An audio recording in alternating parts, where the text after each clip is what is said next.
Rosel, kumalma ka. Alam ko, sobrang nakakagalit yung ginawa nila sa'yo. Pero ang mahalaga ngayon, alam na natin na buhay ang anak mo. Alam mo, Rosel, tama si Madam. Huwag ka na munang mag-isip ng kung ano-ano, kung paano sila pananagutin o anuman. Ang importante, mabawi mo muna yung anak mo. Pero bakit nila ginawa yun? Saan nila dinala yung anak ko? Inaalam ko na rin po yan ngayon, ma'am. Sigurado ako sa mga sinasabi ko. Tiwala. Oh, tagay pa.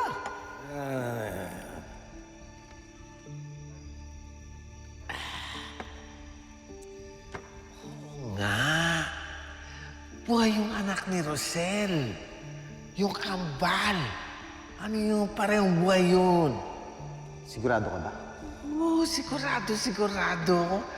Teka, ba't masyado ka bang interesado dito sa anak ni Rosel? Kilala mo ba siya? Hindi na mahalaga yon. Pero kung talagang buhay ang anak ni Rosel, asan siya? Baka naman sinasabi mo lang na buhay siya. Pero hindi mo naman talaga alam kung nasaan.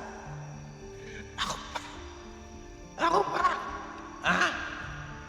Alam mo, wala akong bilib sa akin eh.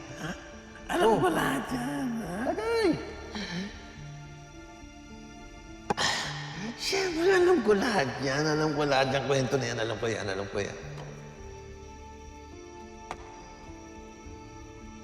Kapag masabi mo Ay, kung nasaan ang anak ni Rosel, dami niya na.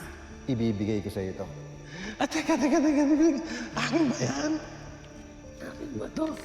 Akin ba to? Akin to.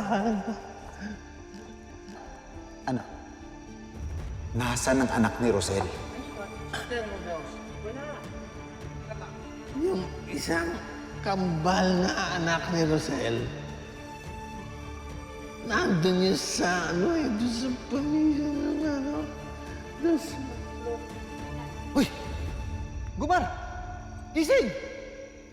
Kumahal! Isasabihin ka pa, di ba? Audit na lang kaya. Ano mangyari dyan?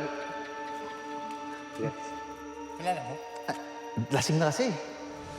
Hindi ko na siya mapilit. May ibang tao kasi. Baka akalain nila na sinasaktan ko si Gomar. Mga hayop sila. Dapat silang ipakulong. Pero anong preba mo? Hindi mo naman pa rin gamitin yung sinabi sa'yo ni Lindon. Tama naman dyan si Madam. Kasi, paano kung lasing tong si Gomar, di ba? Pwede naman niyang i-deny yung sinabi niya. Ano gusto niyo gawin ko? Manahimik na lang? Wala na lang akong sasabihin? Ninakaw nila ang anak ko. Dapat silang managot sa mga ginawa nila. Hindi ko alam kung ano na nangyari sa anak ko. Hindi ko alam kung okay ba yung kalagayan niya. Kailangan ko makita ang anak ko.